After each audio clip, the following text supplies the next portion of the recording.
welcome back to Cast Me to Hell with me, Seb. And me, Robbie. And we are straight from the cinema and we are spoiler free with our review of Five Nights at Freddy 2. Yeah. Five Nights at Freddy 2, Electric Boogaloo. Part 2. Part 2. I think you have to make that joke when it comes to, a sequel. Just Electric Boogaloo. It's an outdated reference. I'm pretty sure it goes all the way back to the 80s. That majority of the audience of anyone who is a major fan of this product or this film will mainly have no idea, because to them that's like nearly 50 years ago. It is. I mean, it literally is nearly 50 years ago. But to them, that's before we were born. But to us, at least, there was only a 10-year gap. To them, it's like ancient history. Yeah, and that's one it's thing. like Vikings to them. Yeah, the 80s is pretty much like spandex Vikings. And hot pants and things like that. Like literally, what happened? Yeah, that was a different time and century. Ancient relics. It's like wearing robes and medieval armor. Yeah. Well, that's it. Like, we went, so I think this is opening night for this film, and we caught a decently timed showing, and it was the double-edged sword of like the cinema was packed, loads of people there. I mean, I don't know the last time I saw a cinema, a theatre that was this packed.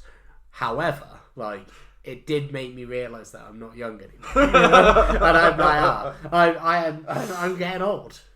I think there were two men sat in front of us, which I felt were the only people who were older in that room than us. Yeah, it was almost like, I feel like as if we were in some kind of a dimensional time break. Yeah, and that was us. You were definitely the one in pink. Yeah. I was going to try and get you. But yeah, it felt like that's us. And then by the time Five Nights at Freddy 3 comes out, I mean, I think that they were I'd like to say they were about 10, 15 years older than us. But then again, if we both look back probably even a couple of years, we probably aged like milk. I have. You've aged gracefully. I've aged horribly. I've got one more kid on the way, so give me one more year and I will literally look like I am haggard bitch. You are. Yeah, you are. So we did cover Five Nights at Freddy's 1, the original. And we did. So I don't know whether you had the same. Probably not. But we were quite harsh to that film. I feel like, which resulted in our first 1 star. I want to say that because I am a nerd who likes to review data and stuff like that. And I noticed we were quite harsh on that film. We got a 1 star, this is my chance to plug. You should give us a review and hit that subscribe button. However, we want more 1 stars. We want more 1 stars, and we may be about to get more. However, I went away from it and I started just reading about Five Nights at Freddy's. Yeah. And there is so much lore to this film. Yeah. So much stuff about it. And then I rewatched it about a month ago, not planning on going to see the sequel. It kind of caught me off guard. And I definitely feel like I may have been a bit harsher to it, There's still a lot of problems, I feel like, with the first one, but it wasn't quite as horrendous as I thought it was. I think it is this is the thing. These are films that are for the fans. And I'm not so sure they're for the general audience. Yeah, I think the general reader. I think a lot of from what I know of these parts and any of the parts I do know about the lore and any of the parts I do know and everything that was in this film and in the previous film is that it's made it feels like it's for a younger generation. It's not necessarily, but you could access it if you enjoy it of any age, but it does feel like it definitely has a demographic of a younger age that are very drawn into these films. And it also, I just think that a lot of the things that are lore or within these films of the first and the second one, a lot of the stuff that is in there is stuff that if you're a long-term horror fan or you're a more matured horror fan, I feel like a lot of these parts, twists and turns, a lot of these ideas are things that are well-worn areas in horror films, and it is a case of as much as it might be really interesting in a game that this is saying, oh wow, that I didn't expect that, things like that, it's something that as a someone who is very much into horror films, I've seen this many, many, many times, and this is not anything new to me. Is my problem with it? Like, that's my main thing. Was the first one was bland. It was dull. Like, I haven't changed on that much. I rewatched majority of it apart from the very end of the third act. I still found it dull. I still thought the story was pretty weak, kind of thing. I didn't think many of the twists and turns were like that interesting, of where it was, and it is designed, but it's designed as a tame horror kind of thing, because it doesn't show, it cuts away from the good bits, I guess, in some ways. Yeah, and I feel like it's fair to say that the film does act as like a gateway horror. I do feel like it would fit that. It's fine as a kind of as a gateway. As a gateway, like horror, like a lot of people will enjoy it like that. I think that's where a lot of this audience, and that's why we're seeing, it's a lot of people like what, like I said to you in the car, is like, well, when we were teenagers, we thought the Resident Evil films were good. Yeah, that is. Like, it's, to me, this is what we're kind of seeing now. Is it's more of a kind of, people might always love the game, so therefore it's got a bit more traction than some of that. Whereas if you love Resident Evil games, those films are terrible. Yeah.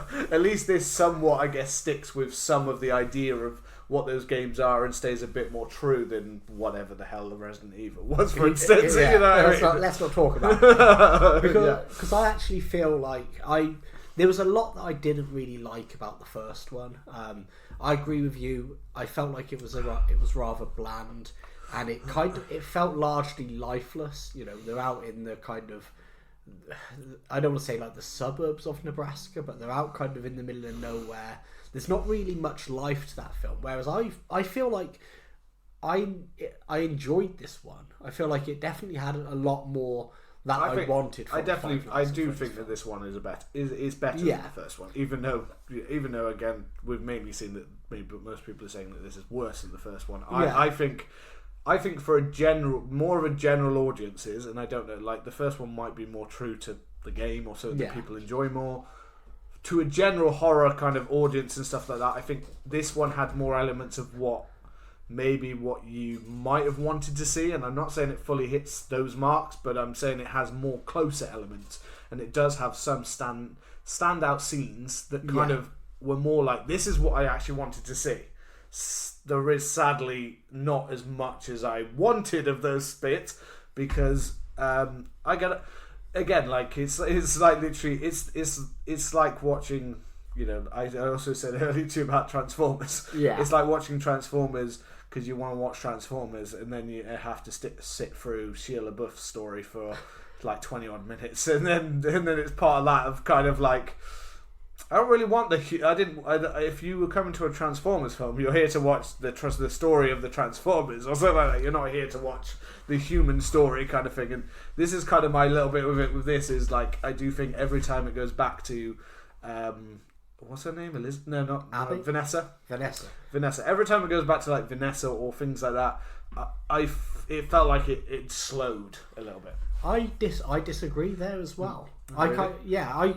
Because I kind of liked the Vanessa had a bit more to do in this, and I feel like she was more of a twist character. She was more of a twist character in the first one, whereas I feel like having her do a bit more of the leg room and having her kind of be like a bridge to, Matthew Lillard, William Afton, Springtrap, who I think is a great character. You have the opening with him and his kind of weird, like, jerky movements, those eyes. Like, I think he's a great character visually. I would have liked to have seen him more. That was one of my things. I was kind of hoping it was going to lean more into that, like, of that story and that background.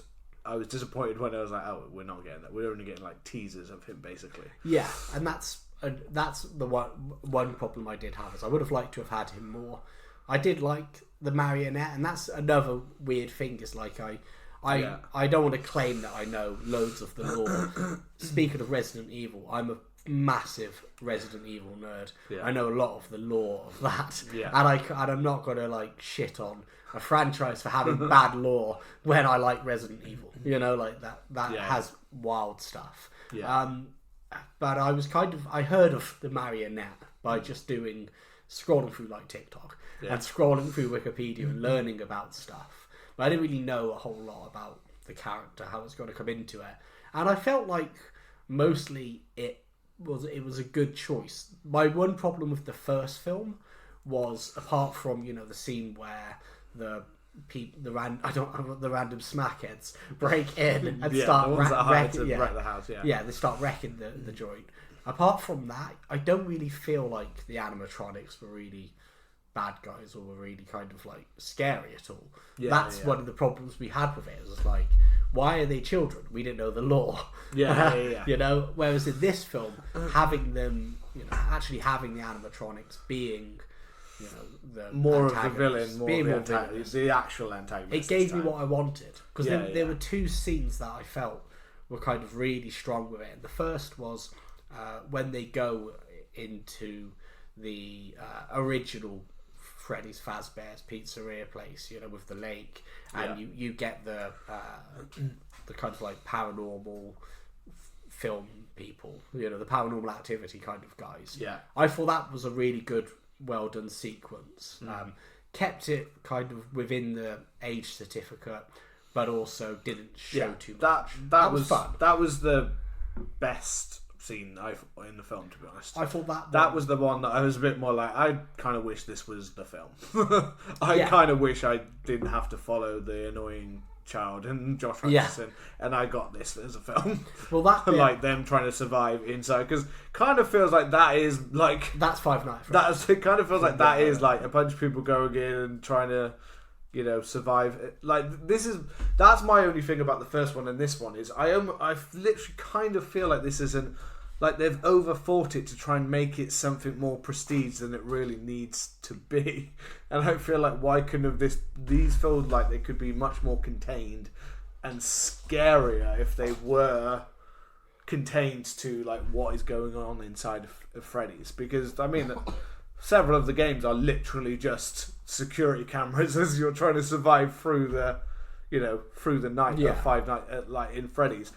It's just like, I get the idea of almost wanting to expand some more, but at the same time, I still kind of just want to see the film where we're just trying to basically like watch as someone's appearing and disappearing, and a very contained, nice short horror that just is like, this is a contained horror into this building. Well, survive the night in Freddy's. I feel like there is a part of the film that did kind of focus on that and felt very much of the video games. There is prototypes. That was a really cool scene. There is the part where we get Josh Hudson's character gets to kind of do a part of that as well, don't we? And that's where we get a bit of that. That it is cool. Again, it's just like that was that scene and the scene with the spooky investigators. That was good. Were like, to me, the two standouts of like actually kind of creepy scenes in the film. And then some of it kind of was more just kind of there. There's a specific one with there is another death. We won't reveal who that is, but there's another death that is in the film which I felt was less.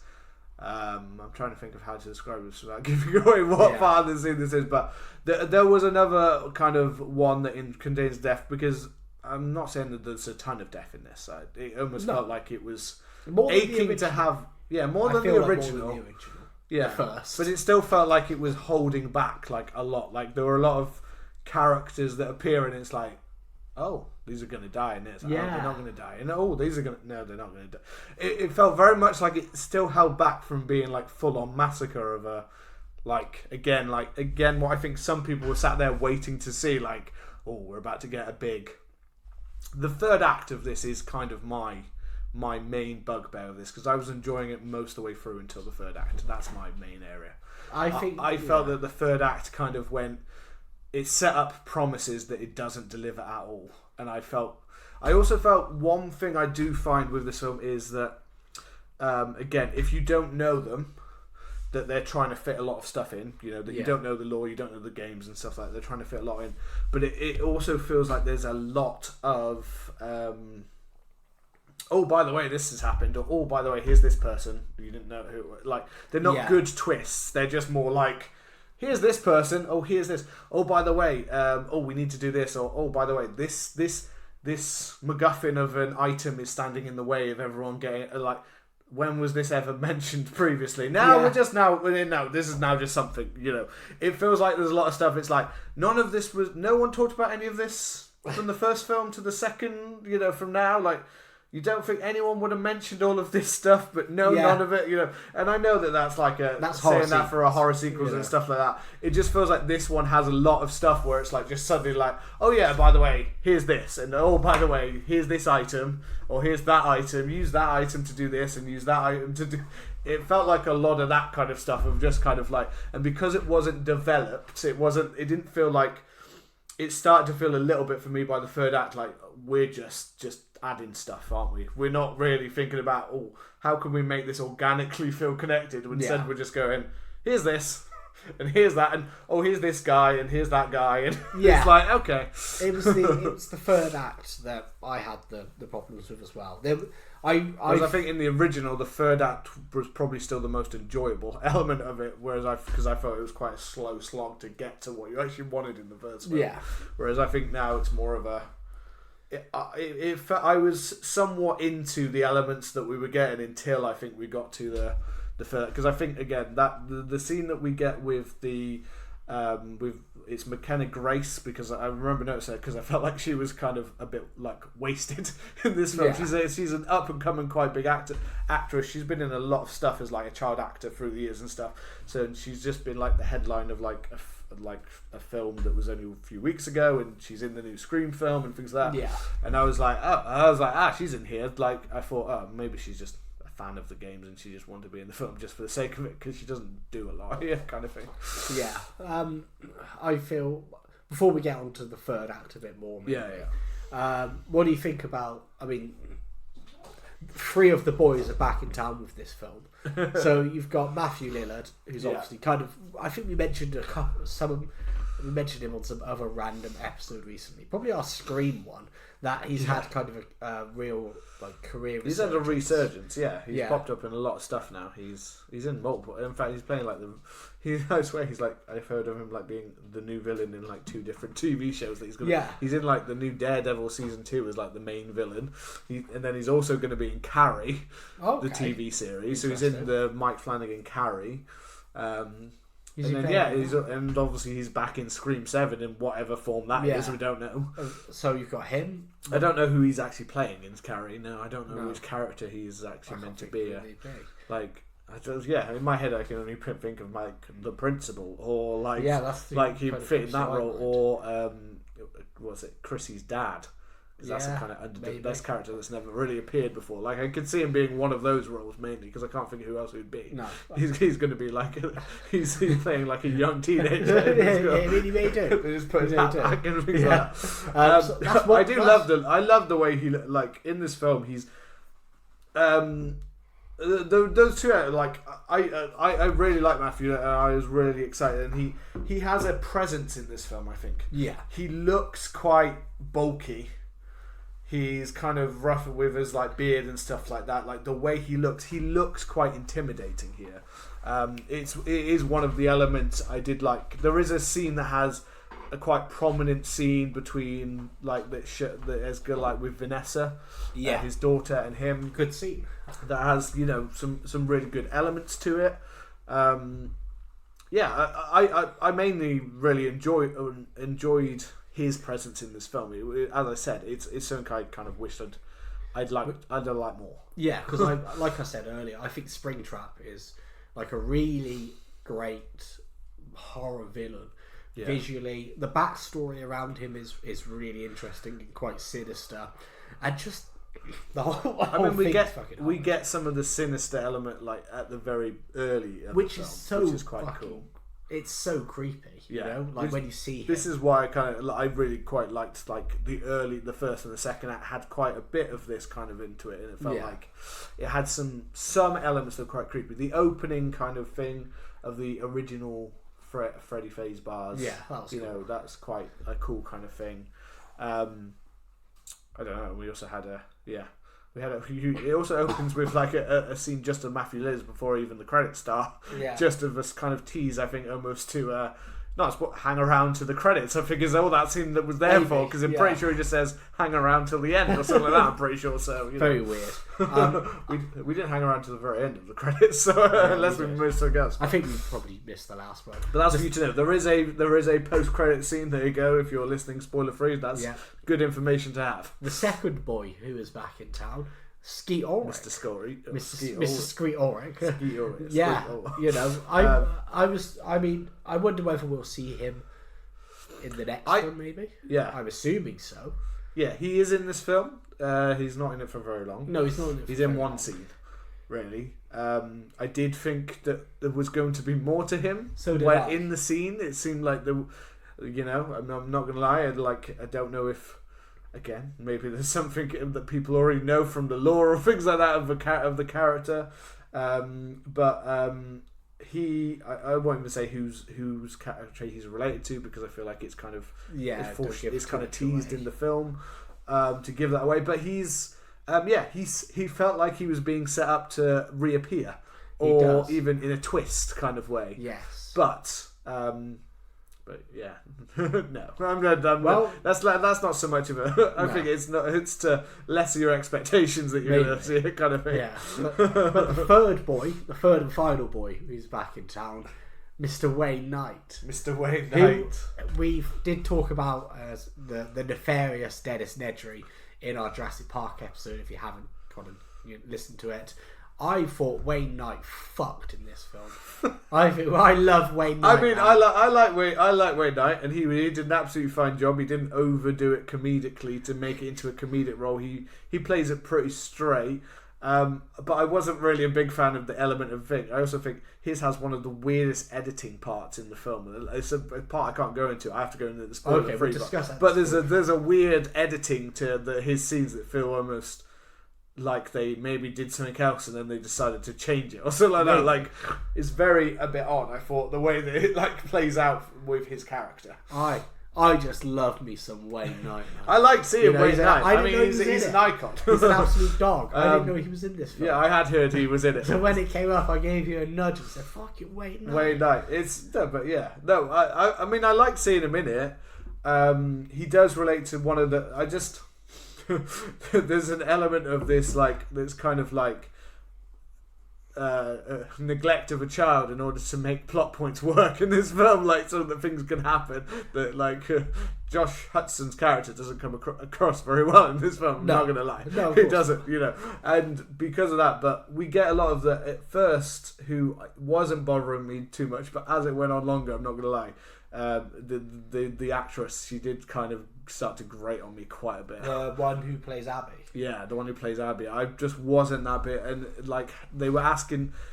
I feel they were asking her to do more than her acting prowess is able to pull off. Maybe. Yeah. However, I feel like that's the case with so many child actors. Let's be honest. It can be absolutely, but sadly, when you build things around them, it's like if they can't pull it off, it's hard to make that kind of work. And a lot of Wayne Knight's scene involve Abby, so it's kind of where it's that the subplot with Wayne Knight. I just felt a bit I didn't feel it added a great deal to the film to have that part in it. Not massively. It was literally mainly a setup for animatronics. Yeah, basically. That's basically it. But I like me some Wayne Knight. Man. Yeah, just Wayne Knight doing whatever he wanted just to do do. whatever he wants to do. Yeah. I mean, I so know those are the big three. But anything else you want to kind of touch on without going into spoilers? So as I said, I'm not a mega fan of it, because it's not for me. And you will if you like Five Nights at Freddy, there's a good chance you could there there were a ton of jokes and in-jokes, I think, that were character phrases or things like that, which me and you were just sat there silently, and many of the teenagers in the audience were like whooping and hollering. They were whooping and hollering. Or laughing and things like that. There were many like jokes that, for me, felt like, again, like kind of jokes that I'd expect to be in like an early 2000s comedy. Like, and not a good one.